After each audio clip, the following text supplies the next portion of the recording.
Welcome to the Kicking It Forward podcast and our special servant leader series. I'm so excited, so elated to be interviewing the one and only Lauren Ware from Texas A&M University. Now, something you might not know about Lauren, Lauren is like me. She's a true crime geek, but we're not going to be talking about that today. We're going to be talking about everything servant leader, everything hoops. Lauren, how you feeling? How you doing today?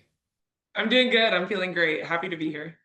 Awesome. So I know you're a servant leader, and I know this might seem like I'm asking a little much, but I got to ask you to just brag on you and your program for 30 seconds. The floor is yours. Okay. So I feel like this program was kind of made for me, just the foundation of what it's built off of. Joni is a prime example of what it looks like to kind of give back. And I think that's something she instilled in me a lot. And it's something I've grown a lot as I've been here. I think I've been a part of more community service, campus clubs here than I have been my entire college career. Being a part of SAC is something that I've been taking pride in, and then also just the community service that I've been doing, Boys and Girls Club, food pantry, things like that. And then obviously on the court, I am a captain of our team. So just being a leader on the court and then also outside in the classroom. I've been on the dean's list throughout my year here, had a 4.0 GPA last semester. So, I mean, I take a lot of pride in things outside of basketball. And I think that's important just in life. I obviously want to go far outside of basketball. So I take a lot of pride in the things that I do outside of basketball just to kind of set me up for success. So. That's amazing. That's how you brag about yourself. So anybody watching that's how you brag about yourself. No humble brags here. Let us do that for you. And you are a servant leader. So someone in your camp thought enough of you to say this person is amazing. And so thank you for highlighting that. And you touched on it a little bit, but I want you to go a Mhm. little deeper as it relates to being a servant leader. You mentioned that you are the captain of your team. So what does Mhm. that mean outside of just hooping, being elite on the court? What does that mean being a servant leader to you? Yeah, it means a lot to me. I think part of me that it keeps me going is just giving back to others and like knowing the impact that I have on other people's lives. I mean, especially as a basketball player at the D1 level, but just in a community like this where we see girls who look up to us, like young girls who come to games, things like that. It's just always kind of on the back of my mind just to put others before myself, and just kind of in turn, like how that can help me. It kind of lifts me up in times that are hard when I'm on the court, knowing that I can be that person that people can lean on. And then also outside, just being someone that somebody can look up to is something that I take a lot of pride in. Well, you're definitely somebody that people can look up to and do look up to. And this award is named for Hall of Fame coach Kay Yao. I got the pleasure and the honor of working with Coach Yao when I was at NC State. And she has a famous quote. You've heard it before: when life kicks you, let it kick you forward. And so, what in your life? I know that we don't look like what we've been through. I understand that. But Mhm. what in your life kicked you and that caused you to go forward?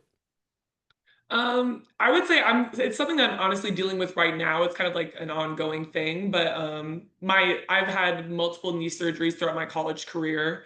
Obviously a lot of people go through injuries, but mine now has turned into like something that isn't going to get better. It's just going to get worse over time with my knee. So I kind of have an interesting way that I do things with just practice. Like most of the time, I'm not practicing. I'm on the sidelines and I'm just trying to be able to even play in the game. So that's something that has kind of shifted my perspective in a way that, I'm just blessed to be able to do what I do every day. And it has also allowed me to shift my perspective into like, how can I use that to help others?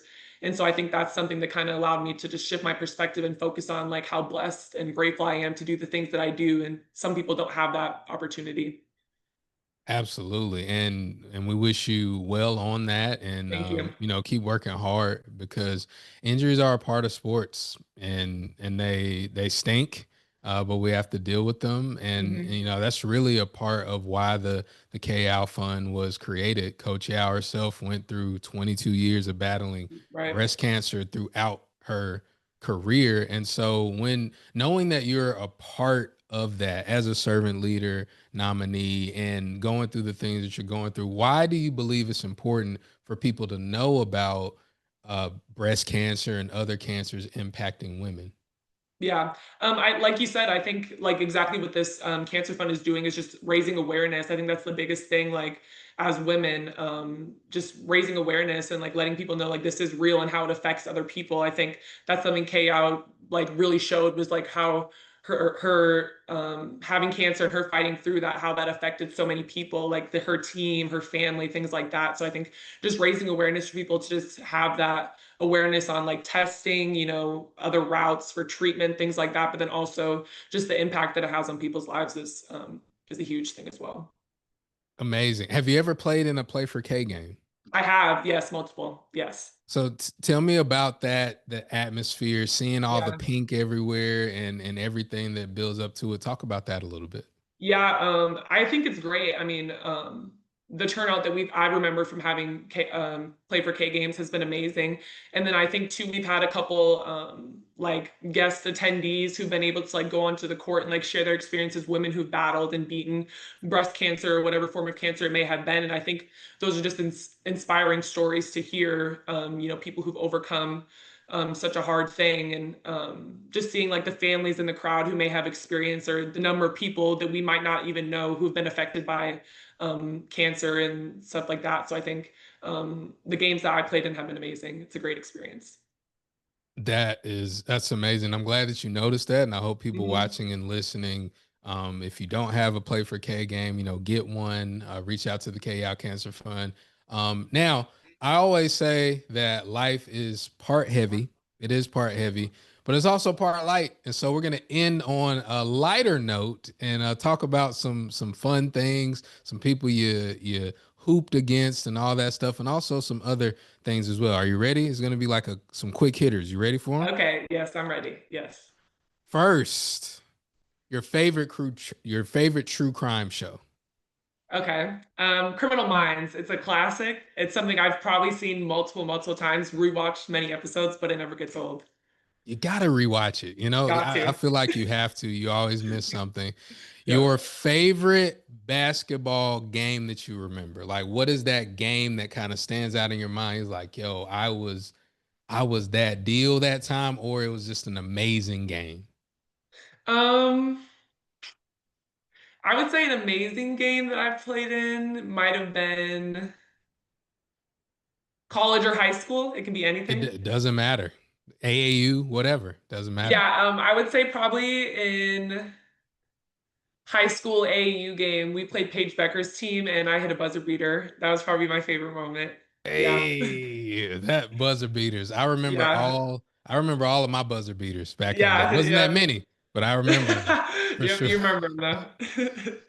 And so I have to say this, your welcome to Division 1 moment. Like, cause there's always Mm, a transition. You're that deal in high school, and then you go into D1, and it could be in practice, it could be in a game. What was that moment where you were like, okay, we at a different place now?